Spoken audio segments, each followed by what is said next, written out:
Hello, everyone. Welcome back to another edition of StarSound Speaks. This is Dorothy Hamill reporting to you. No, just kidding.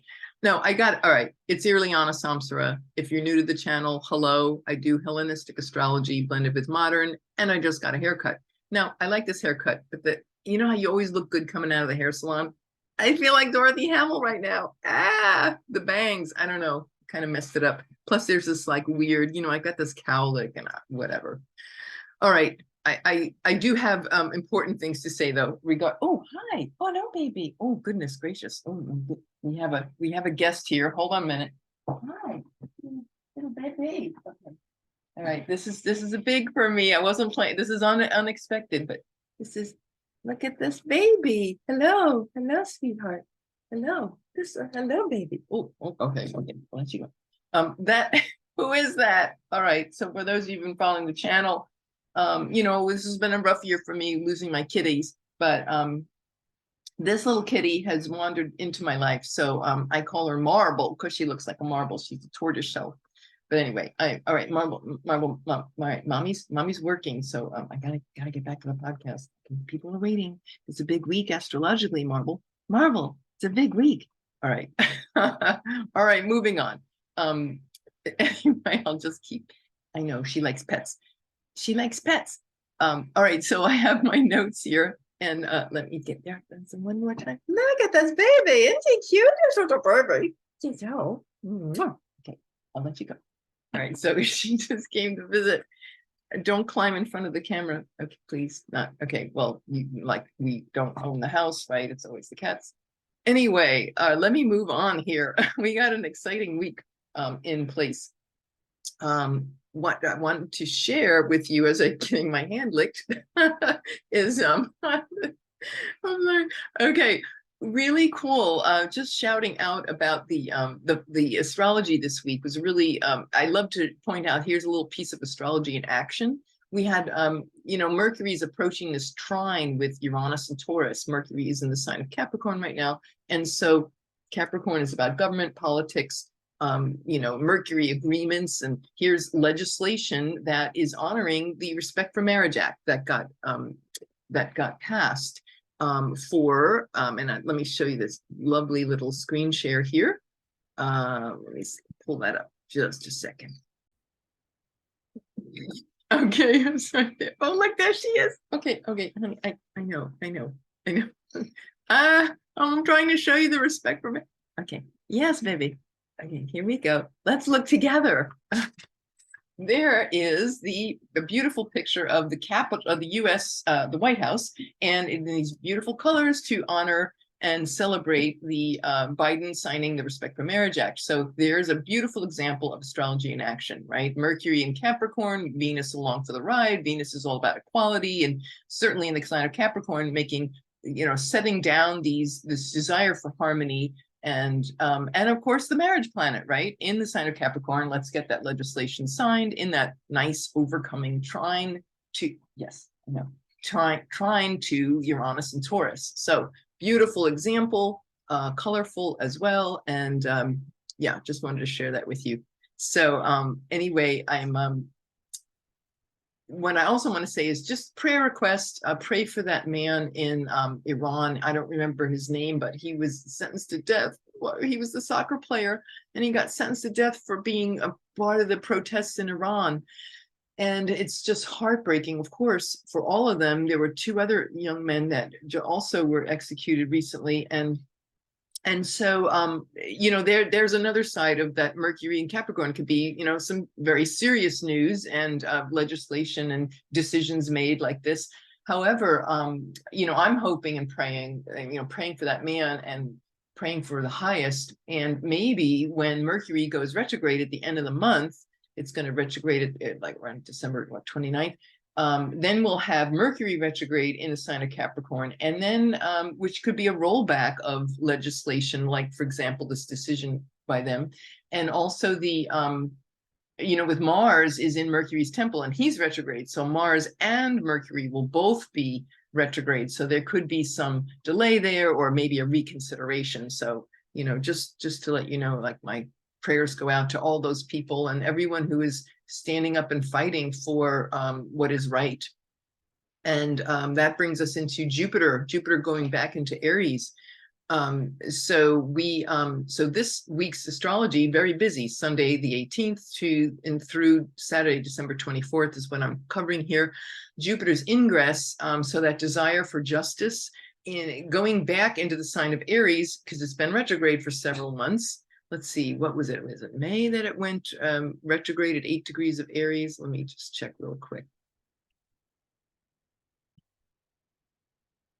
Okay, it was Jupiter was in the sign of Aries from May 10th to October 27th. It went up to 8 degrees and then it backtracked, retrograded.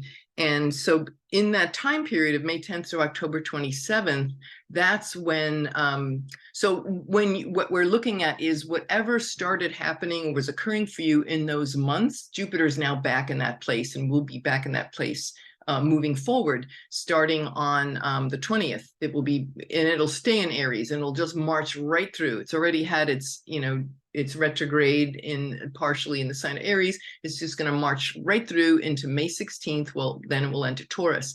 Stormie Grace and I had a great little chat last week around Jupiter's ingress into Taurus and what that's going to look like this year. So I'll put the link to that below. It was, she's always wonderful. I love talking to her. But anyway, yeah, so that'll be like what we're facing for the 2023. But from now and through May, we will have Jupiter in Aries. What will that look like? Well, very much, this is Jupiter is the largest planet in the solar system, and so it's like whatever it's the gas pedal, right? It's the largest planet, has this huge magnetic pull, and in the sign of Aries, that's going to be very much a strong, obviously, as we've seen with the protests in Hong Kong, Iran, and around the world. People protesting and standing up for justice, right? The justice, the law, doing what is right, what is morally right. So in the sign of Aries is like the individual sovereignty. So we're going to keep seeing more of that. And I would say, just to be in terms of, like tips and guidance for, how we handle that. Obviously it can produce outrageous results, but we also have to be careful that we're not being overly impatient. Jupiter is always like, I want it now and everything must be big and grandiose. And in the sign of Aries, that could be uber overkill of impatience and anger and violence. So we want to make sure we're channeling that Aries energy into, instead of being violent, which is just anger and violence is just energy that is misdirected. And so we can channel it into courage. Being a courageous spiritual warrior would be a very high road of Jupiter and Aries. Spiritual warrior. I would say that as we, is interesting because when the harmonic convergence happened in 1987, it was this, some of you probably weren't alive yet. All right, well, anyway, I just remember it very well. It was this huge global event where everybody came together in this like giant, like 80s version of like meditation, but it was this amazing a trine of planets, but Jupiter was at 29 degrees of Aries when that happened. So it gives you a sense of this, of what we can accomplish when we channel and put our energies into the highest for the expansion of consciousness, right? Jupiter's all about the expansion of consciousness. And the sign of Aries is like the individual, and not looking outside of ourselves either. Like God is this some, a personage or some concept that's outside of ourselves. It's like we are the God conscious principle, and how it is where we are opening and moving into that awareness for our own selves, right? That would be more of an Aries archetype. But anyway, so yeah, Aries, Jupiter ingress into Mars's temple. Remember, Mars is still retrograde until the middle of January, middle of next month. Can't believe it's next month already. But anyway, with Mars being retrograde for this ingress this week, it's still trying to sort things out, and it's still very, it's really saying to us like, hey, in your quest for being moral and right, and not to be arrogant, not to be judgmental and arrogant and feeling entitled overkill. You know, those are all things that Jupiter can bring. The spiritual arrogance and hypocrisy and spiritual the sense of the martyr savior, I must, God told me, what did Bush say when the Iraq war started? Like, God told me to invade Iraq. That would be a really whoa, right? I have the authority of God that I'm supposed to, clobber you. And so there's that. Things to avoid, right? And how we know when we are moving in a more enlightened, actualized self and state is when we are moving away from those concepts and to do what's morally right, but we're not clobbering people over the head. We're enthusiastic and we're courageous, but we're not going to be forcing our beliefs on others, right? So that's not easy. We're going to see a lot of this playing out, but anyway, at least we know where the powerful Astro lies. All right, so then on the 21st we have our winter solstice in the northern hemisphere, summer solstice in the southern hemisphere, the sun ingressing into the sign of Capricorn, which means it's in Saturn's domain, right? Saturn, Capricorn. This is the Capricorn ingress is just a fancy term for entrance, right? And so let me pull up what that looks like here. So for this solstice season. So this is kind of like a sense of, I have it here for Washington, D.C. And this is basically what we're looking at is the, well, actually that is the current trend. Hold on a second. Let me change this for a moment. I'm already feeling the Mercury shadow retrograde in Capricorn, right? And here it is, the chart of Washington, D.C., right? Capricorn energy all the way through. Anyway, let me show you what this looks like. So here we go. And this is the winter solstice. I said it for the capital US, right? Washington, D.C. But as you can see here, we have an interesting stellium in Capricorn. You still got Mercury and Venus there for the solstice, and Pluto as well. So they're all co-present. I think the biggest thing we want to look at, again, this is like a birth chart for the next 3 months. For the winter/summer season, depending on where you are, this is kind of like an outlook of thing, in general sense. The most striking thing to me is this, the sun is, in the sign of Capricorn in an exact square. It'll be perfect the next day, the 22nd, but the sun in an exact square to Jupiter is, this sense when you have the sun in the sign of, whenever the sun's in Capricorn, of course, it's the seriousness. And you think about this withdrawal of the northern hemisphere is like this withdrawal of the life force and into what's you're getting ready, you're in the deepest, darkest part of winter, but then it's the cardinal sign, it's a return, right? The return of the light. And so that's the symbolic version, right? If you're if you need this and you're listening in, New Zealand, you want to say, wait a minute, it's the middle of summer. Well, this is symbolically this return of light. And so when we see this particular season carries a lot of significance with establishing a really strong foundation, especially because you got Venus, the planet of harmony and opportunity with connections, social connections made at the highest levels, government, politics, a lot of hard work. The Capricorn way is to, slog on and do lots and lots of work and achievement. And oh, hello, baby. Okay. I'm glad she's getting used to me. Yay. She's a rescue from the street. You're a beautiful baby. Yes, you want to talk about Capricorn? Yes, baby. Okay. So I don't know. I haven't tested on her astrology yet, so it remains to be seen. Anyway, well, like I was saying, this carries a lot about getting my elbow licked. Right. Okay. All right, baby. Okay. I know. So mommy's just trying to talk about the Capricorn ingress. Okay. So the Venus and very close with the Venus Mercury and Pluto all together, they are co-present.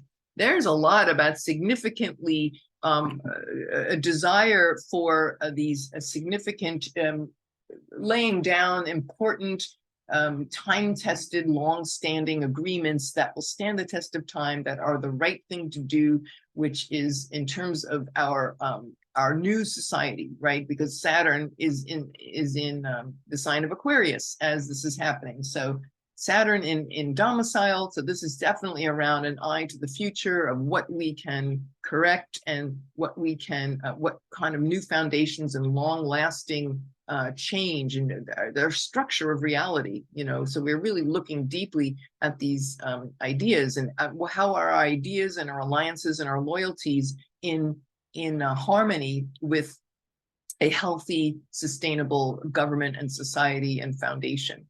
And in our own lives, you know, what I would say with the Pluto co-present there, it's like, again, we're looking at, you know, maybe there's some pain body that there for sure is. This is an ongoing process, the pain body being flushed up so that we can have that new society, that we can heal past things, past family dynamics that are, you know, kind of a little off or a lot off. Secrets and things that maybe we were not aware of, or fears and subconscious patternings that are in our family dynamics, our family DNA or genealogy. So this is a great opportunity for discovering the truth, all right, the truth of these things. With that square with Jupiter, I would say, yeah, the sun squaring Jupiter for this, yes, no. I have to learn how to be able to deliver Astro while having my hand and licked, I guess. I don't know. But I'm really glad you're here. Anyway, okay. Ouch, ouch, ouch. No, don't bite. All right. So yeah, that's what I wanted to say is, you know, the big signature for these 3 months of from the solstice in December, January, February are going to be very much around doing the right thing and having the laws support rights, the rights of the individual, with Jupiter at the 0 degrees of Aries, you know, and this is a cardinal, it's a cardinal ingress. Jupiter's in a cardinal sign. So yeah, I would say that these themes are going to be, you know, continue to be established and, you know, really, yeah, just established and at the forefront. So let me move that out of the way here. And okay, mommy has more to say. Okay, we do. All right. So alrighty. So we have I don't like to, who wants to put down enthusiasm? All right, it's, yeah, I know, baby. Okay. At least the moon's not in Leo. Woo. But anyway, so now that was that. And I want to say too about Venus. Venus on the 22nd, right after that solstice, Venus is going to be an exact trine to Uranus. So, and she'll also be out from under the sun fully. So she hasn't been seen in several months because remember there was that Cazimi in the end of October, and all this time from the end of October until now, until this week, she's been what's called under the beams of the sun. So the goddess, everything, goddess and love and peace and harmony and agreement has been getting worked on, right? So all these people have been hard at work, say, for example, going back to the example of the Respect for Marriage Act, you know, behind the scenes, right? Can't see it, the sun, the solar figure, the government or the monarch or the president or, you know, anything, all of that which represents the sun.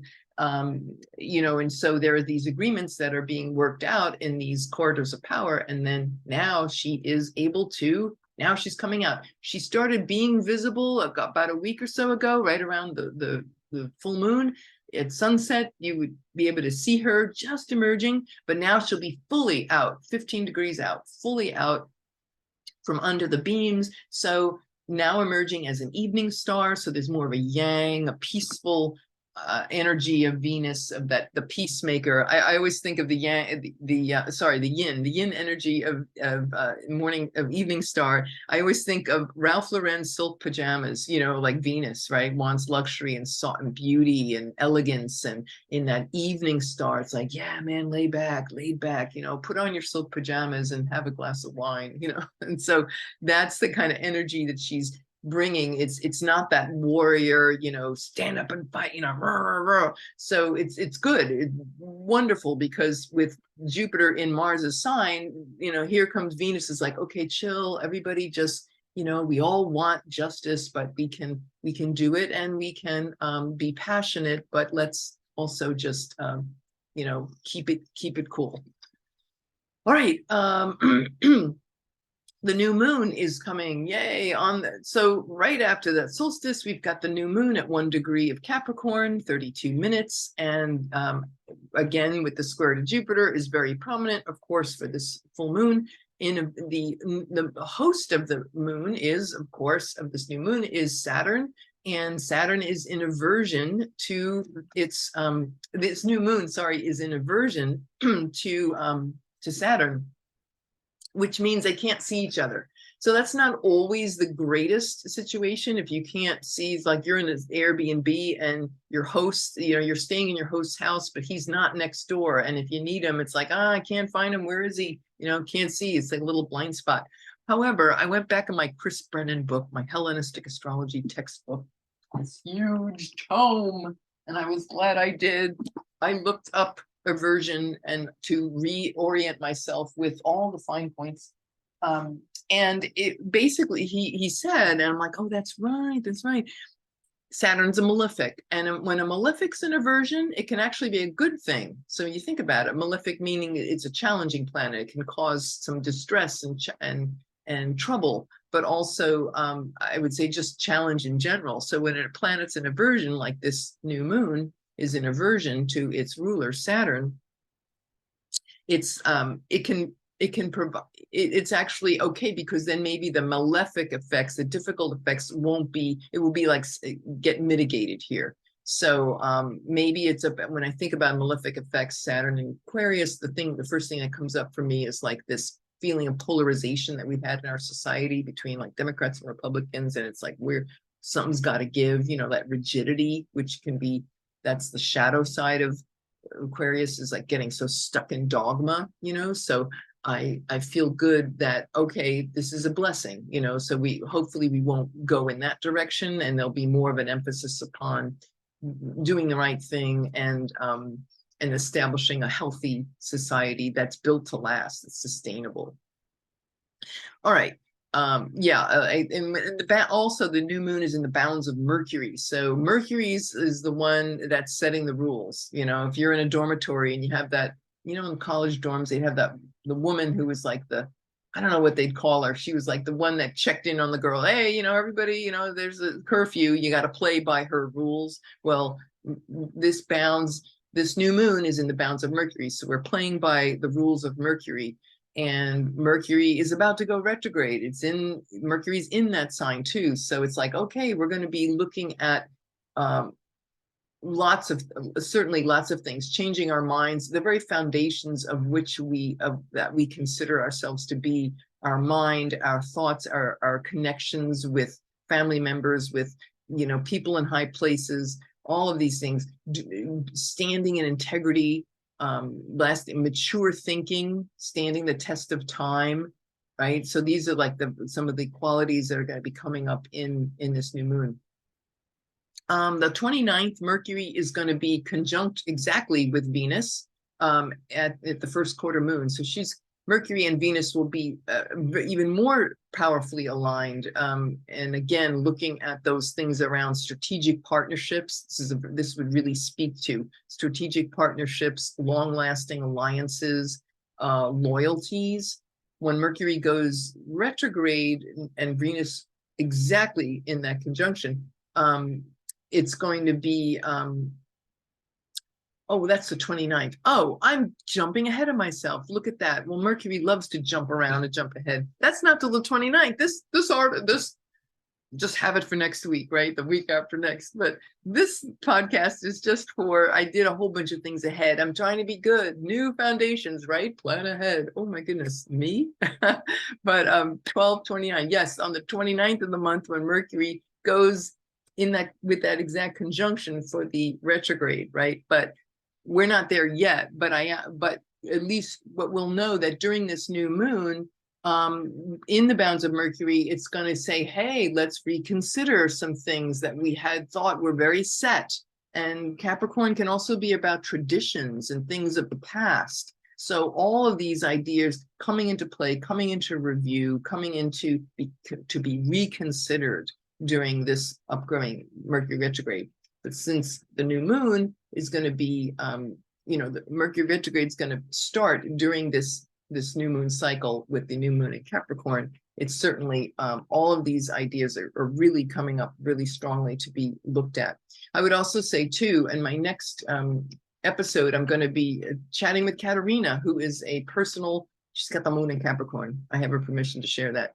She knows about organization. You talk about how Mercury in Capricorn is about living spaces. Mercury retrograde is about, we always clean up our places and spaces, right? Well, Mercury in the sign of retrograde in Capricorn is like organizing on steroids. And she's going to be sharing with us, you'll stay tuned, you'll see some of the great benefits that we don't realize, that we're not aware of when we do undertake these things in our own living environment. So that'll be a conversation for the next episode. But in the meantime, just know that these ideas are really much front and center for this new moon cycle about getting organized in many, many different places, not only our personal spaces, but our attitudes, our thoughts, our stories that we have, even the stories that we have about being organized, about being efficient, about what we want to achieve in our life. Well, what about our career?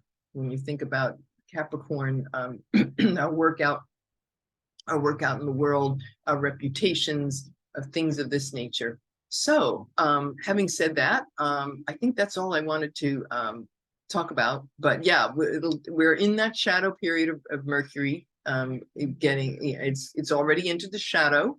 And so this new moon will be Mercury shadow retrograde, and then going into the full retrograde. So yeah, a lot about redoing and revising.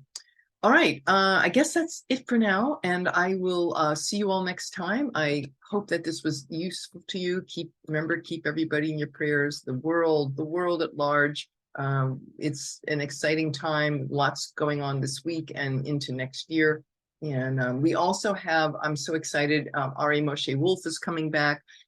We're going to talk part 2 around Pluto in Aquarius and squaring the nodes, and then certain times in 2023 where it's really that evolutionary conversation is going to be really loud. So you can all write that on our calendars.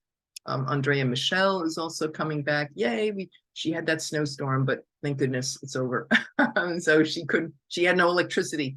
So anyway, we're reconvening, and she's also got some deeply beautiful conversations to guide us through for 2023. She was just on Astrology Hub yesterday. I'm sure if you go to astrologyhub.com, you can probably see the replay. Every year they do that forecast, event, and it's a beautiful, lovely, wonderful astrologers. And so you can see her talking there as well. Anyway, that's all for now. I hope you have a great week, and I love you all very much. Have a wonderful, blessed Christmas, Kwanzaa Eve, and into these holidays. And we will see you next week. This is Irlianna Samsara, StarSound Speaks, StarSoundastrology.com. Thanks for listening. Bye for now.